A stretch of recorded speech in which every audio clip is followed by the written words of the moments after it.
Subscribe कीजिए YouTube channel Haider voice और bell icon के बटन को जरूर दबाइए ताकि अगली वीडियो का नोटिफिकेशन आपको मिल सके। शुक्रिया।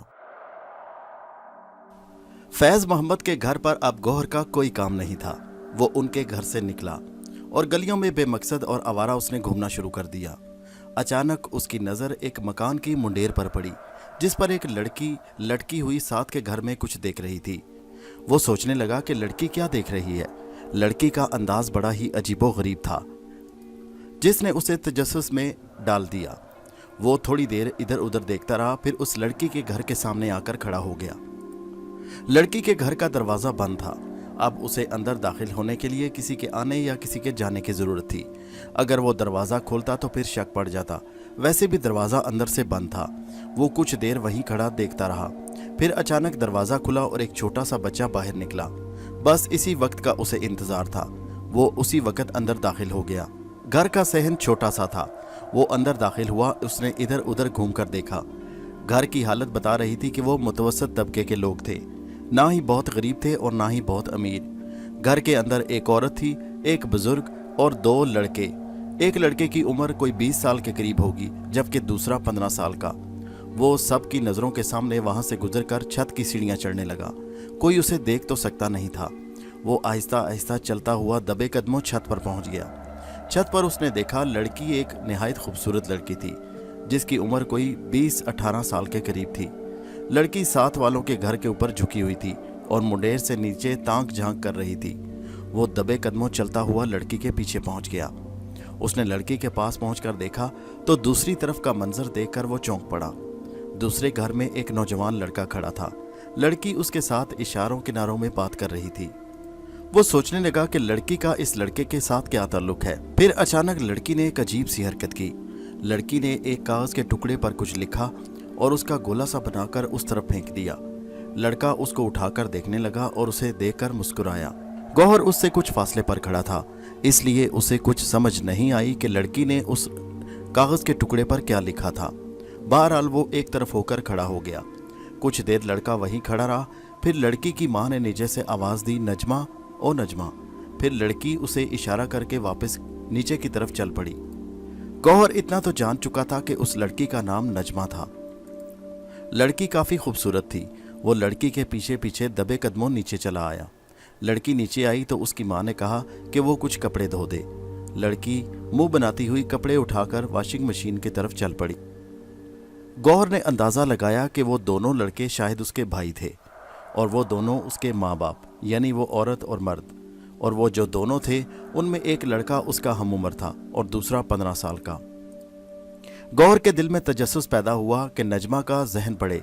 नजमा उस वक़्त सोच रही थी, अम्मा कपड़े धोना मेरा काम नहीं, मैं तो शहजादी हूँ। मेरी सहेलियाँ कहती हैं तुम तो परी हो, परिस्तान से आई हुई परी लगती हो। तुम्हारी जैसी लड़की को तो कोई शहजादा ब्याह कर ले जाएगा। और अम्मा तुमने मुझे कपड़े धोने पर लगा दिया।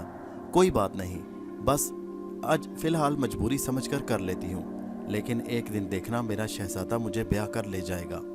गौहर उसकी सोच पर दिल ही दिल में हंसने लगा। देखो तो सही, शहरयार भी मुझ पर मरता है और साथ हमारे मोहल्ले का सिकंदर भी मेरा दीवाना है। इसी मोहल्ले में मेरे 2 तलबगार हैं, मगर इन दोनों में शहरयार बेहतर है। उसका स्टेटस कुछ बेहतर है, लेकिन मेरे स्टेटस का तो सिकंदर भी नहीं। मैं तो बस इन दोनों के साथ वक्त गुजारी कर रही हूँ। फिर गौहर को समझने में ज़्यादा देर नहीं लगी। लड़की ने अभी जिस लड़के को गोला फेंका था उसका नाम शहरयार था। तो इसका मतलब था ये इतनी सी उम्र की लड़की लड़कों के साथ वक्त गुजारी कर रही थी। उसे दरअसल किसी अमीर ख्वाबों के शहजादे की आमद का इंतज़ार था। गौहर एक तरफ होकर बैठ गया और उनके हरकतों सकनात देखने लगा। लड़की कुछ देर बेदिली से कपड़े धोती रही और फिर खाने का वक्त हो गया। खाने के बाद सब अपने अपने कमरों में चले गए। लड़की चहलकदमी के बहाने आहिस्ता आहिस्ता टहलती हुई छत पर चली गई। गौहर दबे कदमों उसके पीछे पीछे था। लड़की छत पर आकर इधर उधर टहलने लगी, लेकिन उसका ध्यान साथ वाले घर की तरफ था। और फिर थोड़ी ही देर बाद साथ वाले घर की तरफ से चंद मखसूस सी आवाज़ें आईं और फिर लड़की का रुख उस तरफ हो गया। उसने देखा मध्यम सी चांदनी में वही लड़का सामने खड़ा था, यानी लड़की ने उस लड़के को वक्त दिया था कि वो इस वक्त आकर मिले। गौहर उनकी चालाकी पर बड़ा हैरान हुआ। लड़का भी टहलता हुआ आहिस्ता आहिस्ता इनकी मुंडेर के पास आ गया और फिर दोनों एक दूसरे के करीब होकर एक दूसरे से बातें करने लगे। गौहर दूर खड़ा उन्हें देख रहा था। वो जानना चाहता था कि लड़के के दिल में क्या है। लड़की का दिमाग तो उसने पढ़ लिया था। लड़की महज वक्त गुजारी कर रही थी। उसे बस किसी अच्छे से खानदान के शहजादे की आमद का इंतजार था। उसने लड़के का जहन पढ़ने के लिए कोशिश शुरू कर दी और फिर लड़के का जहन पढ़कर वो बहुत हैरान हुआ। लड़का एक मुखलिस इंसान था। वो तालीम हासिल कर रहा था।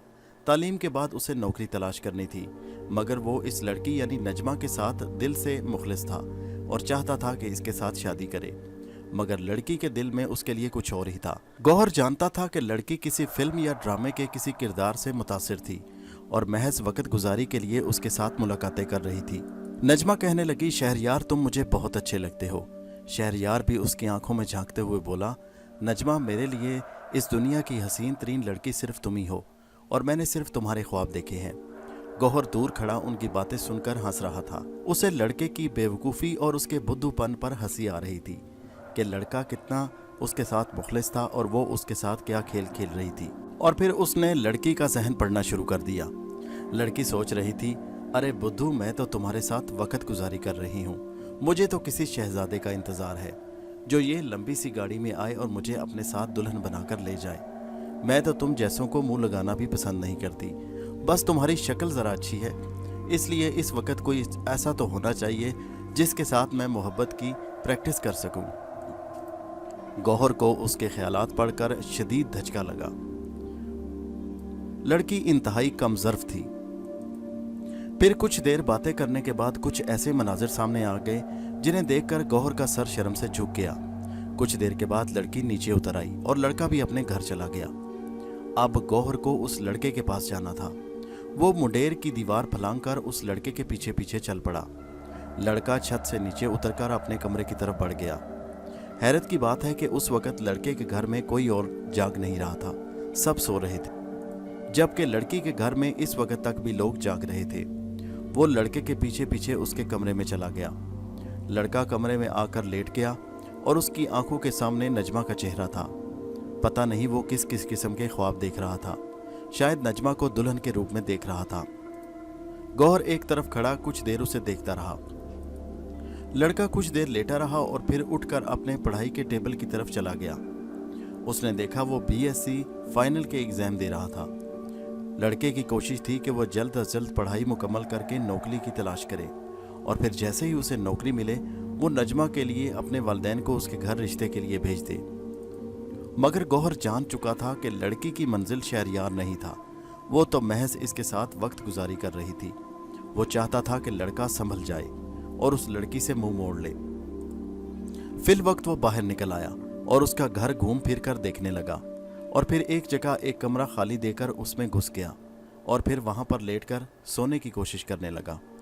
वो जल्द अज जल्द चाहता था शहरयार को नजमा की हकीकत दिखा दे, मगर उसके लिए उसे 1-2 रोज़ यहाँ इंतज़ार करना था। अब वो देखना चाहता था कि इनकी अगली मुलाकात कब है और फिर उसके लिए उसे ज़्यादा इंतज़ार नहीं करना पड़ा। अगले दिन फिर उसी वक्त शहरयार उस लड़की नजमा को मिलने के लिए छत पर मौजूद था। ये गौहर के लिए अच्छा मौका था। लड़की को सामने देखकर गौहर फौरन उसके जिस्म में दाखिल हो गया और शहरयार उसके सामने खड़ा था। वो नजमा की आवाज़ में बोला, शहरयार मैं तुमसे मोहब्बत नहीं करती, मैं महज तुम्हारे साथ वक्त गुजारी कर रही हूँ। मेरी मंजिल तो कुछ और है। मेरे लिए तो कोई ख्वाबों का शहजादा आएगा जो मुझे ब्याह कर ले जाएगा। तुम्हारे मंजिल मिलने में अभी बहुत देर है। तुम्हारी पढ़ाई मुकम्मल होगी और न जाने कब तुम्हें नौकरी मिलेगी और हो सकता है तुम्हें वो नौकरी मिले जो मेरे मेयार के मुताबिक ना हो। इसलिए शहरयार मेरा ख्याल दिल से निकाल दो, तुम मेरे काबिल नहीं। शहरयार उसकी बातें सुनकर उसका चेहरा धुआं धुआं हो रहा था। वो अचानक सोचने लगा, ये इसे क्या हो गया? अभी तो पहले मेरी मोहब्बत का दम भर रही थी, ये अचानक इसे क्या हो गया? सुनो शहरयार, तुम जैसे लड़के, दरमियाने तबके के लड़के हमारे लिए सिर्फ वक्त गुजारी का जरिया होते हैं। तुम जैसे लड़कों को हम हमेशा के लिए अपने गले नहीं डाल सकती। गौहर नजमा की आवाज़ में बोल रहा था और शहरयार को ऐसा महसूस हो रहा था कि जैसे ज़मीन फट जाए और वो इसमें समा जाए। नजमा, तुमने मेरे साथ अच्छा सलूक नहीं किया। तुमने मुझे मेरी ही नज़रों में गिरा दिया है। मैं आइंदा तुम्हारी शक्ल भी नहीं देखना चाहता। मैंने तुमसे सच्ची मोहब्बत की और तुमने मेरे साथ क्या सलूक किया। लड़का इतना कहकर रुका नहीं और गुस्से में वापस मुड़ गया। इसके साथ ही गौहर ने नजमा का जिस्म छोड़ दिया। नजमा होनकों की तरह देख रही थी। शहरयार को अचानक क्या हुआ, वो क्यों अचानक मुड़ गया। वो उसे आवाजें देने लगी, मगर शहरयार सुनी अनसुनी करता हुआ जल्दी से सीढ़ियां नीचे उतरने लगा। नजमा सख्त हैरत में थी कि आखिर शहरयार को हुआ क्या, मगर उसका जहन इस बात को समझने से कासिर था। वो कुछ सोचती हुई वापस अपनी सीढ़ियां उतरने लगी। गौहर भी उसके पीछे पीछे नीचे उतर आया। नजमा अजीब से ख्यालों में कुछ सोचती हुई अपने कमरे की तरफ चली गई। गौहर उसके पीछे उसके कमरे में दाखिल हुआ। नजमा बिस्तर पर लेट गई और सोचने लगी कि शहरयार को अचानक क्या हो गया। मैंने क्या ऐसी बात की। मुझे तो बस इतना याद है कि मुझे थोड़ी देर के लिए कुछ होश नहीं रहा।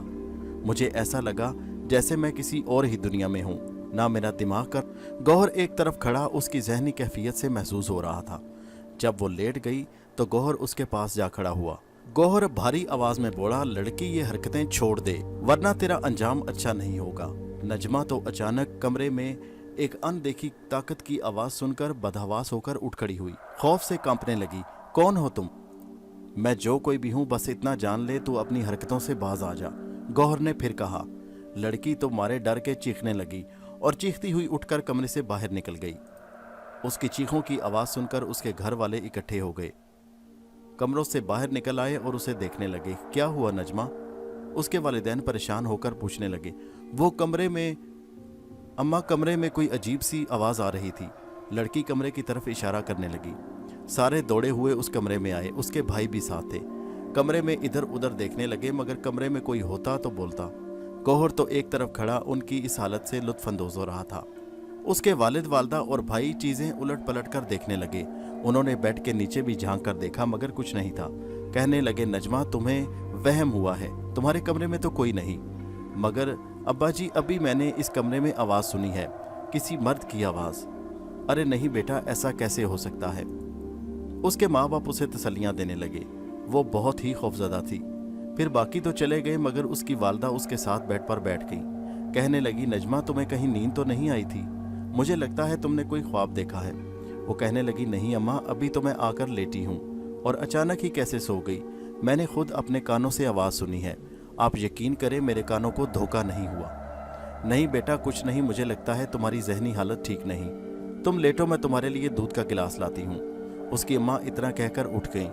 वो पहले तो वहाँ पर बैठने से घबरा रही थी, मगर उसकी अम्मा ने उसे तसल्ली दी तो वो बैठ गई। उसकी अम्मा बाहर चली गई। गौहर खड़ा मुस्कुरा कर उसे देख रहा था। लड़की, तुम्हारी सजा अभी शुरू हुई है, तुम्हें अभी सजा और देनी है। तुमने जो उस मासूम लड़के के साथ किया है, इसकी सजा की तुम पूरी पूरी हकदार हो। थोड़ी देर बाद उसकी वालदा दूध से भरा हुआ गिलास ले आई और उसे पीने के लिए दिया। वो गटागट गिलास चढ़ा गई।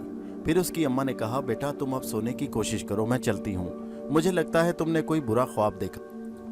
वो चाहती तो नहीं थी कि उसकी अम्मा जाए, मगर उसकी अम्मा उसे दिलासा देती हुई वहां से उठकर चली गई और वो अपने बेड पर लेटकर सोने की कोशिश करने लगी।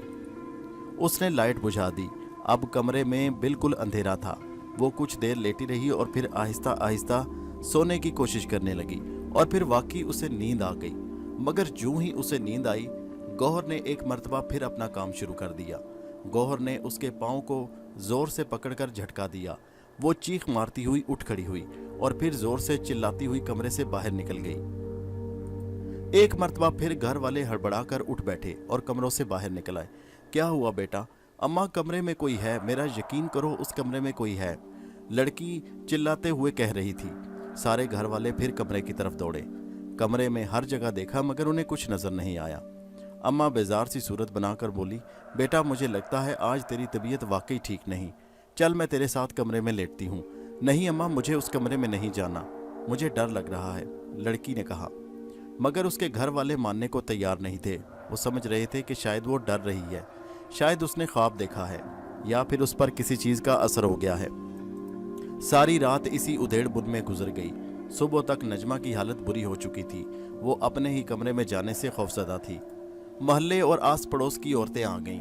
वो भी ये बातें सुनकर अपने मुंह अपनी बातें करने लगी और तरह तरह की क्या सराइयाँ करने लगी।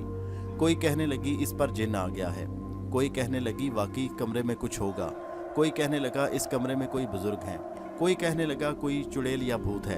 गर्ज ये कि जितने मुंह उतनी बातें। थोड़ी ही देर में पूरे मोहल्ले में मशहूर हो गया कि नजमा के कमरे में या कोई जिन भूत घुस आया है या उस पर कोई जिन आशिक हो गया है। ये बात सरासर नजमा के हक में नहीं जा रही थी, क्योंकि अब इस बात को देखते हुए नजमा के रिश्ते नहीं आने थे। और फिर गौहर के हाथ एक अजीब मशगला आ गया। वो रोज़ इसी तरह नजमा को तंग करने लगा। नजमा के वालिद साहब परेशान होकर एक आमिल को पकड़ लाए। आमिल बेचारे ने अपनी सी पूरी कोशिश की, लेकिन वो ये नहीं देख सका कि इस कमरे में आखिर है क्या। गौहर उनकी इस बात से बहुत हंस रहा था और इस कैफियत को पूरा लुत्फ उठा रहा था। गौहर दिल से हरगिज़ ये नहीं चाहता था कि नजमा का कोई रिश्ता ना आए, लेकिन गौहर चाहता था कि ये लड़की उसी लड़के के साथ शादी करे जिसको ये बेवकूफ़ बना रही थी। एक शाम नजमा उदास बैठी थी, उसकी आंखों में आंसू थे। गौहर उसके पास बैठ गया और फिर कहने लगा, मेरा ख्याल है तुम्हें अपने किए की काफ़ी सज़ा मिल चुकी है। नजमा उसकी बात सुनकर एकदम बौखलाकर घबराकर उठ खड़ी हुई। गौहर ने उसका हाथ पकड़ लिया और उसे बिठाकर कहने लगा, सुनो मेरी बात आराम से सुनो। कौन हो तुम और मुझे क्यों तंग कर रहे हो? नजमा घबराए हुए खौफजदा अंदाज में बोली, देखो लड़की, मैं एक नेक जिन हूँ। मैं सब जानता हूँ तुम्हारे दिल का हाल क्या है। तुम उस मासूम और शरीफ लड़के को बेवकूफ़ और बुद्धू बना रही हो। ये बात ठीक नहीं। वो तुम्हारे साथ मुखलिस है और तुमसे सच्ची मोहब्बत करता है। मैं इसीलिए तुम्हें सज़ा देना चाहता था कि तुम उस जैसे लड़के के साथ गलत कर रही थी। वो मोहब्बत करता है तो मैं भी उससे मोहब्बत करती हूँ। आवाज़ से अब उसका खौफ कुछ कम हो गया था। तुम उससे मोहब्बत नहीं करती, तुम उसके साथ वक्त गुजारी कर रही हो। नजमा ने फिर उठने की कोशिश की और उसने फिर उसका बाजू पकड़कर उसे बिठा लिया। देखो लड़की, सुनो, मैं तुम्हारी जान सिर्फ इसी सूरत में छोड़ूंगा अगर तुम उसी लड़के के साथ शादी करो, वरना मैं तुम्हारे किसी ख्वाबों के शहजादे को ना इस घर में आने दूंगा और ना ही तुम्हारी शादी किसी और से होने दूंगा। मगर मैं उससे शादी नहीं करना चाहती, लड़की हकला कर बोली। क्यों, उसे क्या तकलीफ है? अगर तुम रातों को उससे छत पर जाकर मिल सकती हो तो शादी करने में क्या हर्ज है? नहीं, वो मेरे म्यार का नहीं है। मैं तो चाहती हूँ कोई बहुत ही अमीर। अभी ये लफ्ज़ उसकी ज़ुबान में ही थे कि ज़ोरदार थप्पड़ उसके चेहरे पर पड़ा। गौहर ने उसके चेहरे पर थप्पड़ मारा और फिर कहने लगा, अगर वो तुम्हारे म्यार का नहीं तो फिर तुम उसके दिल के साथ खेल रही थी। बेगैरत लड़की, तुम्हें ज़रा एहसास नहीं कि किसी इंसान के जज्बात के साथ ऐसे नहीं खेलना चाहिए। गौहर का गुस्सा उस वक्त अरूज पर था। लड़की थप्पड़ खाकर ज़ारो ज़ार रोने लगी और काफ़ी देर तक रोती रही। इतना रोई कि उसकी हिचकियां बंद गई। गौहर कहने लगा, देखो, तुम उस लड़के के साथ शादी पर हामी भरो। मैं तुम्हें यकीन दिलाता हूँ कि वो लड़का एक दिन बहुत कामयाबी हासिल करेगा, वो बहुत बड़ा आदमी बनेगा। मगर तुम्हें उसके साथ शादी करना होगी, वरना मैं तुम्हारे किसी ख्वाबों के शहजादे को इस घर तक नहीं आने दूंगा। सोच लो, तुम्हें एक दिन का वक्त देता हूँ। ये कहकर गौहर वहाँ से उठ गया। लड़की काफ़ी देर तक रोती रही। गौहर उसे वाकई एक दिन का वक्त देना चाहता था ताकि वो आराम से एक दिन में सोच ले कि उसने क्या फैसला किया है। अगले दिन वो अपने कमरे में बैठी थी कि गौहर खामोशी से उसके कमरे में दाखिल हुआ और फिर कहने लगा, हाँ भाई, तुमने क्या सोचा? लड़की अचानक उसकी आवाज़ सुनकर खौफजदा हो गई।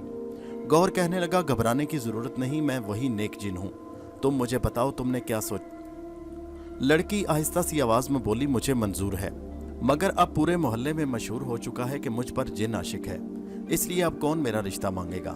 गौहर कहने लगा, ये बात तुम मुझ पर छोड़ो, बस तुम्हारी रजामंदी होनी चाहिए। और अगर उस लड़के को तुमसे सच्ची मोहब्बत होगी तो वो ज़रूर अपने वालिदैन को भेजेगा। ये बहुत अच्छी बात है कि तुम मान गई। अगर तुम ना मानती तो फिर तुम्हारा बहुत बुरा हशर होता। अब तुम खुद उस लड़के को मिलने का वक्त दो और उससे कहो कि वो जैसे ही तालीम ख़त्म हो अपने वालिदैन को तुम्हारे घर भेजे। बल्कि नहीं, इससे पहले मुनासिब है कि तुम दोनों की मंगनी हो जाए। ये काम आज ही होना चाहिए, वरना अंजाम तुम जानती हो। गौहर इतना कहकर बाहर निकल आया। नजमा सरे शाम ही छत पर चढ़ गई। वो देखना चाहती थी कि शहरयार छत पर किस वक्त आता है। खुशकिस्मती से शहरयार उस वक्त अपनी किताब उठाए छत पर घूम रहा था और साथ साथ अपना सबक याद कर रहा था। उसने जैसे ही नजमा को देखा, उसने नफरत से मुंह दूसरी तरफ फेर लिया। नजमा ने उसे मखसूस आवाज़ें दी। वो देखना नहीं चाहता था, मगर बार बार नजमा के पुकारने पर उसने मुड़कर देखा। नजमा ने दोनों हाथों जोड़कर उससे माफ़ी मांगी और उससे कहा वो एक दफ़ा उससे बात करना चाहती। शहरयार की आंखों में उसके लिए गुस्सा था, मगर फिर उसके बार बार कहने पर उसका गुस्सा हवा हो गया। वो आहिस्ता से चलता हुआ मुंडेर के पास आया। नजमा ने उसे बताया कि वो उससे माफ़ी चाहती है। उस दिन के रवैये में उसका कोई कसूर नहीं था। वो नहीं जानती कि उसके मुंह से ये लफ्ज़ कैसे अदा हुए। शहरयार खामोश खड़ा था। वो बार बार उससे माफ़िया मांगती रही। शहरयार, मुझे माफ़ कर दो, मैं तुमसे शादी करना चाहती हूँ और मैं तुम्हें ये खुशखबरी देना चाहती हूँ कि तुम जल्द अज जल्द मंगनी के लिए अपने वालिदैन को मेरे घर भेजो। शहरयार उसकी बात सुनकर उसकी आंखों में खुशी के दिए चमकने लगे। और शहरयार, खुदा के लिए ये काम जल्द अज जल्द होना चाहिए। मैं नहीं चाहती कि तुमसे पहले मेरा रिश्ता कोई मांग ले। शहरयार तो ये सुनकर ही खुशी से उछलने लगा।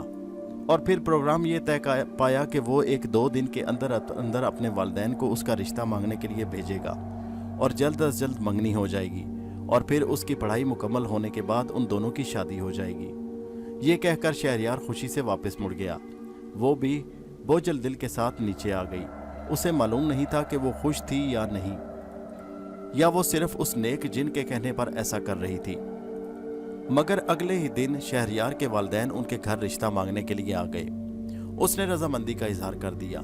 उसके वालिदैन भी इस रिश्ते पर खुश थे क्योंकि शहरयार में कोई कमी नहीं थी। बस उसकी पढ़ाई मुकम्मल होने के बाद शादी तय पाना करार पाया। ये काम होते ही गौहर बहुत खुश हुआ। अब उसका यहाँ से निकलना ज़रूरी था, लेकिन निकलने से पहले उसने शहरयार के लिए कुछ करना था। मगर साथ ही वो ये भी जानता था कि शहरयार एक खुददार इंसान है। वो उसका एहसान किसी सूरत नहीं लेगा। इसलिए अब उसका इस घर में काम खत्म हुआ। गौहर उसके घर से निकल आया और बेमकसद गलियों में घूमने लगा। चलते चलते वो एक पुराने से मकान के सामने से गुजरा। उसने एक हैरत अंगेज मंजर देखा। मकान के बाहर एक बुढ़िया खड़ी उसे देख रही थी। वो बड़ी हैरानगी से बुढ़िया को देखने लगा। इस सारे वक्त में ये पहला इंसान था जो उसे देख सकता था। वो दिल ही दिल में बड़ा परेशान हुआ। बुढ़िया उसकी तरफ देखकर मुस्कुरा रही थी, जैसे वो उसे बिल्कुल साफ और वाज़े तौर पर देख रही हो। वो बुढ़िया के करीब से गुजरने लगा तो बुढ़िया आवाज़ लगाकर बोली, क्या हुआ भाई, क्या तुम अपने मकसद में कामयाब हुए या नहीं? तौफीक की बात को तुम झुटला नहीं सकते। तौफीक बाबा जो कुछ कहता है बड़ा नाप तोल कर कहता है। बुढ़िया की बात सुनकर वो हक्का बक्का हो गया। वो जान नहीं पाया था कि वो बुढ़िया कैसे उसे देख सकती थी। अभी तक कोई इंसान उसे देख नहीं सका था। उसे बुढ़िया से खौफ आने लगा। वो तेज तेज कदमों से चलने लगा, मगर बुढ़िया की बात सुनकर रुक गया। सब की मदद करते हो, क्या मेरी मदद नहीं करोगे? बुढ़िया की बात सुनकर उसके कदम वही जम गए। बुढ़िया उससे किस किस्म की मदद चाहती थी? बुढ़िया उसे देख सकती थी, इसका मतलब था कि बुढ़िया खुद किसी ताकत की मालिक थी। अगर तुमने मेरी मदद ना की तो तुम्हारी सारी नेकियां बेकार हैं। बुढ़िया की बात सुनकर वो पलटा। बुढ़िया उसकी तरफ मदद तलब नजरों से देख रही थी। वो आहिस्ता आहिस्ता चलता हुआ बुढ़िया के पास पहुंच गया। सबसे पहले अम्मा ये बात बताओ कि तुम मुझे देख कैसे सकती हो? बुढ़िया हंसकर कहने लगी, जिस तरह तुम्हारे तौफीक बाबा के पास कुछ ताकतें हैं, वैसे ही मैं भी तुम्हें देख सकती हूँ। गौहर कहने लगा, अगर तुम्हारे पास ताकतें हैं तो तुम मुझसे क्या मदद चाहती हो? तुम खुद भी अपनी मदद कर सकती हो। बुढ़िया उसकी बात सुनकर अफसुर्दा हो गई और कहने लगी, यही तो बात है कि मैं अपनी मदद खुद नहीं कर सकती। अच्छा बूढ़ी अम्मा बताओ, मैं तुम्हारी क्या मदद कर सकता हूँ? वो बूढ़ी अम्मा की तरफ देखकर कहने लगा, यहाँ नहीं, मेरे साथ अंदर आओ। बूढ़ी अम्मा ने दरवाज़ा खोला और वो अम्मा के पीछे चल पड़ा। अम्मा उसे लिए कमरे में दाखिल हो गई। कमरे में महज 2 चारपाइयाँ पड़ी हुई थी।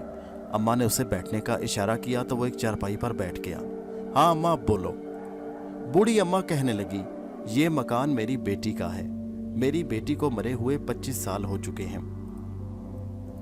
ओ अम्मा, बड़ा अफसोस हुआ। कैसे फौत हुई तुम्हारी बेटी? मेरी बेटी को गुजरे 25 साल हो चुके हैं। ये वाकया उन्हीं दिनों का है जिस वक़्त हिंदुस्तान और पाकिस्तान अलग अलग हुए थे। ये हिस्सा जो उस वक़्त हिंदुस्तान का हिस्सा था, उस वक़्त मेरी बेटी यहाँ रहती थी इस मकान में, और उसी वक़्त नए मुल्क यानी पाकिस्तान का ऐलान हुआ तो यहाँ पर काफ़ी सारे फसादात शुरू हो गए। मेरी बेटी अपने खावंद के साथ यहाँ रहती थी। दंगा करने वाले लोग फसादात के दौरान उसके घर घुस गए, उसके शौहर को मार डाला, बेदर्दी से कत्ल कर दिया। मेरी बेटी चीखती चिल्लाती रही मगर उसकी किसी ने नहीं सुनी और फिर उसकी जिल्लत और रुसवाई कर डाली। उसकी इज्जत उससे छीन ली और फिर उसे भी बेदर्दी से कत्ल कर दिया। ये बात कहते हुए उस बूढ़ी औरत की आंखों में आंसू थे। अच्छा अम्मा, फिर क्या हुआ? वक्त गुजरता रहा और इस मकान का चूंकि कोई वारिस नहीं था, गवर्नमेंट ने इस मकान को अपनी तहवील में ले लिया। पाकिस्तान बनने के बाद यहाँ पर आकर कुछ लोगों को ये मकान अलाट हुआ, मगर कुछ कागजात में हेर फेर की वजह से बदकिस्मती या खुशकिस्मती से ये मकान किसी को नहीं मिल सका। मेरी बेटी को दफन होना भी नसीब नहीं हुआ। इस घर में एक 7 कमरा है जहाँ पर मलबे का ढेर पड़ा है। ये मलबे का ढेर उसी वक़्त से है। मेरी बेटी की लाश उसी मलबे के ढेर में दब गई और उसके खावंद की भी। उनको कब्र भी नसीब नहीं हुई, ना ही उनका जनाजा और ना ही कोई फातिहा और ना ही कोई दुआ।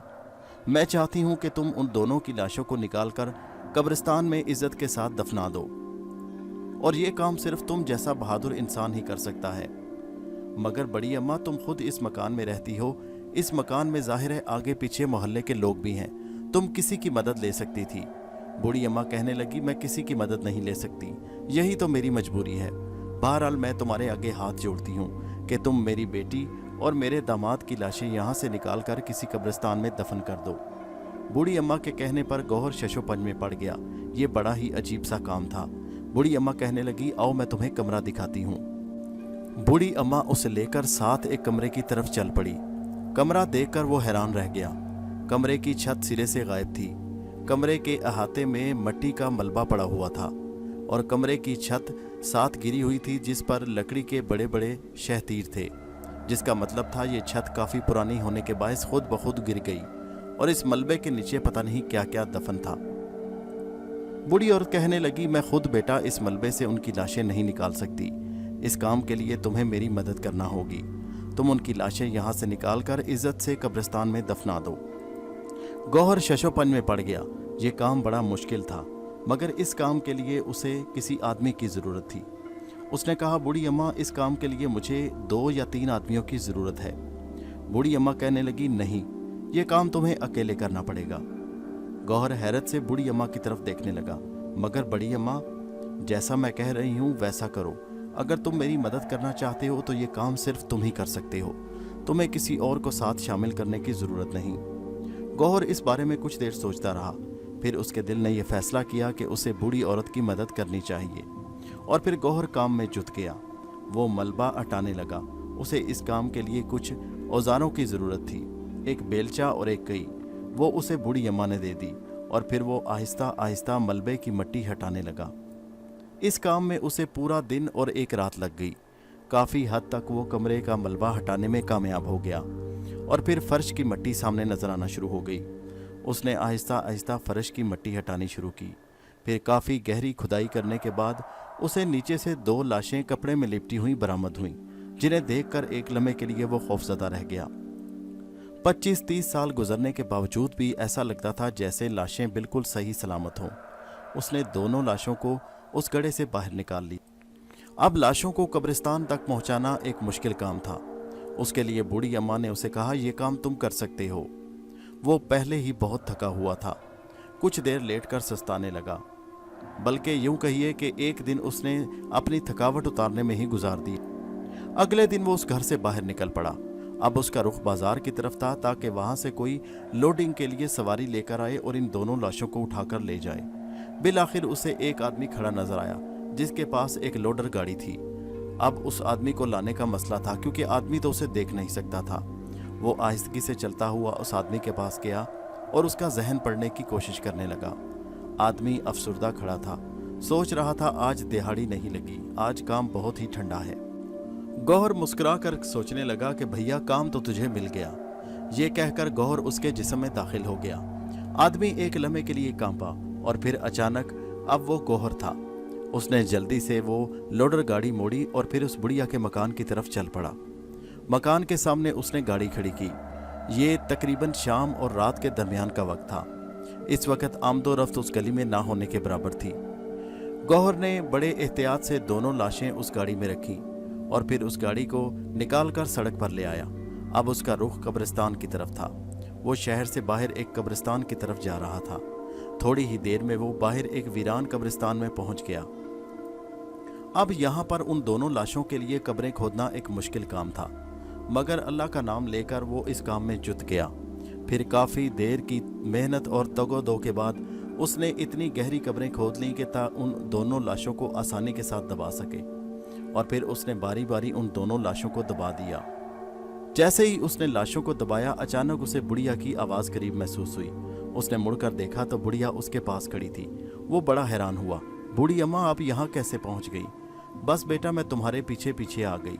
تمہارا بہت بہت شکریہ، تم نے میرا بہت بڑا مسئلہ حل کر دیا۔ میں تمہاری دل سے شکر گزار ہوں۔ اللہ تعالیٰ تمہیں خوش رکھے۔ اس کا اجر تو میں تمہیں نہیں دے سکتی۔ میں جانتی ہوں تمہارے پاس اللہ کا دیا بہت کچھ ہے۔ گوہر اتنا کہہ کر اس عورت سے اجازت لے کر وہاں سے نکل پڑا۔ وہ لوڈر گاڑی لے کر دوبارہ مین سڑک پر آیا، اور سڑک پر آنے کے بعد اس نے اس گاڑی والے کا جسم چھوڑنے سے پہلے اس کی جیب میں اچھی خاصی رقم ڈال دی تھی، اور پھر ایک جگہ پہنچ کر اس کا جسم چھوڑ دیا۔ گاڑی والا ہونکوں اور بیوقوفوں کی طرح ادھر ادھر دیکھنے میں لگا کہ وہ یہاں کیسے آ گیا۔ پھر اس نے اپنی جیب میں ہاتھ ڈالا تو جیب میں اتنے سارے نوٹ دیکھ کر وہ خوشی سے دیوانہ ہو گیا۔ گوہر بری طرح تھک چکا تھا۔ اب وہ سکون چاہتا تھا۔ اب اسے اس دنیا سے کوئی رغبت نہیں تھی۔ چنانچہ اس نے جیل کا رخ کیا۔ وہ کہنا چاہتا تھا کہ توفیق بابا، آپ جیت گئے۔ مجھے ہر جگہ غرض اور لالچ ہی نظر آیا، خلوص اور محبت مجھے کسی جگہ نہیں ملا۔ وہ جیل کے دروازے سے اندر داخل ہو گیا۔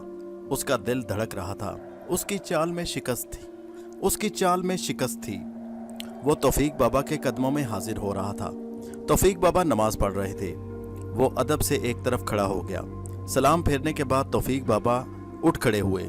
ان کے ہونٹوں پر ایک استقبالیہ مسکراہٹ تھی، ان کی آنکھوں میں شفقت کی چمک تھی۔ آؤ میرے بچے، مجھے صبح سے تمہارا انتظار تھا۔ اور وہ عقیدت سے توفیق بابا کو دیکھنے لگا۔ ہاں، وہ سب کچھ دیکھ رہے تھے۔ وہ دنیا کی نگاہوں سے پوشیدہ تھا، توفیق بابا کی نگاہوں سے نہیں۔ میں اعتراف شکست کرنے آیا ہوں توفیق بابا۔ نہیں میرے بچے، تم عظیم ہو۔ تم نے بہت محبت اور خلوص لوگوں میں بانٹا۔ تم نے ہر کسی کی مدد کرنے کی کوشش کی، اور میں اس بات پر بہت خوش ہوں کہ اس بوڑھی عورت کی تم نے مدد کی۔ تم جانتے ہو وہ بوڑھی عورت کون تھی؟ نہیں بابا، میں نہیں جانتا۔ توفیق بابا مسکرا کر کہنے لگے، وہ لاشیں جو تم نے دفن کی وہ اسی بوڑھی عورت اور اس کے خامند کی تھی۔ وہ حیرت زدہ ہو گیا۔ لیکن بابا، اس نے تو مجھے کہا تھا کہ وہ اس کی بیٹی اور اس کے شوہر کی ہیں۔ توفیق بابا ہنس کر بولے، نہیں، ایسی کوئی بات نہیں۔ وہ لاشیں اس عورت اور اس کے خامند کی تھی۔ وہ عورت زندہ نہیں تھی، اسی لیے تو وہ تمہیں دیکھ رہی تھی۔ اور جس مکان کے سامنے سے تم گزرے تھے، وہ مکان واقعی جب سے پاکستان بنا ہے اس وقت سے بے آباد ہے۔ اس مکان میں کوئی بھی نہیں رہتا، کیونکہ اس مکان کے بارے میں مشہور ہے کہ وہ آصف زدہ ہے۔ اس مکان میں اسی بوڑھی عورت کی بے چین روح رہتی تھی۔ جس وقت ہندوستان کا یہ حصہ ہندوستان سے الگ ہوا اور پاکستان بنا، اسی وقت ان دنگوں میں اس میاں بیوی کی موت واقع ہو گئی اور وہ اسی مکان میں دفن ہو گئے۔ لیکن تم نے ان کے ساتھ بڑی نیکی کی کہ انہیں عزت اور احترام کے ساتھ قبر میں دفن کر دیا۔ توفیق بابا، مجھے تو یہ جان کر بہت دکھ ہوا کہ ان بیچاروں کے ساتھ بہت برا ہوا۔ گوہر بیٹا، تم عظیم ہو۔ تم نے بہت لوگوں کی مدد کی۔ تمہیں شکست نہیں ہوئی بلکہ تم نے فتح پائی۔ اگر تم اس دنیا کی محبت میں پھنس جاتے تو میں تمہیں شکست خوردہ سمجھتا۔ تم ایک فاتح ہو، ایک عظیم فاتح۔ میں تمہاری عظمت کو سلام کرتا ہوں۔ توفیق بابا نے اٹھ کر اسے گلے لگا لیا۔ میں قدم قدم پر تمہارے ساتھ تھا میرے بچے۔ میں ہر لمحہ تمہاری نگرانی کر رہا تھا۔ بار بار میرا دل چاہا کہ تمہیں سینے سے لگا لوں۔ تمہارا دل بہت نیک اور بہت صاف ہے۔ مجھے میرا جسم واپس کر دیں توفیق بابا۔ ہاں توفیق بابا، مجھے میرا جسم واپس کر دیں۔ میں نے دنیا دیکھ لی ہے، اب باقی زندگی میں آزادی سے گزارنا چاہتا ہوں۔ گوہر نے دکھ بھرے لہجے میں کہا، تمہارا جسم؟ توفیق بابا اسے دیکھنے لگے، پھر انہوں نے ایک ٹھنڈی سانس لی۔ گوہر، مجھے افسوس ہے کہ تمہارا جسم تو اب گل کر مٹی بن چکا ہوگا، اس لیے وہ جسم تو اسی روز دفن کر دیا گیا تھا جب تم اسے چھوڑ کر گئے تھے۔ وہ دنیا تھی گوہر، تمہیں اس کے لیے رنجیدہ نہیں ہونا چاہیے۔ گوہر ان کی بات سن کر سکتے میں رہ گیا۔ چند لمحات کچھ سوچتا رہا، پھر بولا، مگر اب میرے لیے کیا حکم ہے توفیق بابا؟ مجھے کسی چیز کی ضرورت نہیں، مجھے کسی جسم سے کوئی رغبت نہیں۔ مجھے بتائیے میں کیا کروں؟ کیا میں اسی طرح ایک ہوا کی حیثیت سے زندگی گزاروں گا؟ اور توفیق بابا کے لبوں پر مسکراہٹ پھیل گئی۔ نہیں میرے بچے، ایسا نہیں ہوگا۔ میں تیری خدمت میں ایک نذرانہ پیش کروں گا۔ آخر تجھے تیری نیکیوں کا کوئی صلہ تو ملنا چاہیے۔ यानी मेरा मतलब है तुम्हें आफियत की जिंदगी मिलेगी, मेरा वादा है। और ये दौलत और ये रात उसने जेल की कोठरी में गुजार दी। तौफीक बाबा खासी रात गए तक उससे बातें करते रहे और फिर उन्होंने उसे सो जाने की तलकीन की और वो सो गया। दूसरी सुबह जब उसकी आंख खुली तो तौफीक बाबा नहीं थे। वो कोठरी से बाहर निकला तो चंद कैदियों को गुफ्तगू करते सुना। वो तौफीक बाबा की बीमारी के बारे में बातें कर रहे थे। तौफीक बाबा जेल के अस्पताल में थे। उन पर नमूनिया का शदीद हमला हुआ था। वो हैरान परेशान अस्पताल पहुंच गया। कहीं भी उसके लिए रोक टोक नहीं थी। तौफीक बाबा एक बिस्तर पर आंखें बंद किए पड़े थे। उनके सिरहाने सीरियस का सुर्ख कार्ड लगा हुआ था। वो बेचैनी से उनके करीब पहुंच गया। तब तौफीक बाबा ने आंखें खोल दी। उनके होठों पर शफकत अमेज मुस्कुराहट थी। उन्होंने उससे इशारा किया और वो उनके नज़दीक पहुंच गया। मैं जा रहा हूं गौहर, अपने माबूद हकीकी के पास जा रहा हूं। मेरा वक्त पूरा हो गया है। मेरी तरफ से ये मेरा हकीर और नहीफ जिस्म तुम्हारी नज़र है। मैं इसके अलावा तुम्हें और कुछ नहीं दे सकता। तुम इस जिस्म में दाखिल हो जाओ और इसके बाद खामोशी से यहाँ चले जाना। तुम्हें कोई नहीं रोकेगा। बाकी ज़िंदगी याद इलाही में गुजार देना। यौम हशर को मैं तुम्हारा इंतज़ार करूँगा और हम दोनों एक साथ खुदा के हजूर पेश होंगे। ये मेरी वसीयत है, इससे इनकार मत करना। खुदा हाफिज़। तौफीक बाबा ने कहा और आंखें बंद कर लीं और उनका जिस्म रूह से खाली हो गया। गौहर सकते के आलम में उन्हें देखता रह गया। वो कुछ भी ना कर सका। फिर उसने तौफीक बाबा की वसीयत पर अमल किया। वो बिस्तर से उठा और सुस्त कदमों से बाहर निकल गया, लेकिन सुकून और इत्मीनान का एक दरिया उसकी रूह में मौजज़न था। दुनिया उसकी निगाहों में सच थी और बिलाशुबा उससे ज़बरदस्त इनाम कोई और नहीं हो सकता था। दोस्तों, आपको कहानी कैसी लगी? अगर आपको कहानी अच्छी लगी तो नीचे कमेंट में ज़रूर बताइए और हमारे चैनल हैदर वाइस को सब्सक्राइब कीजिए। शुक्रिया।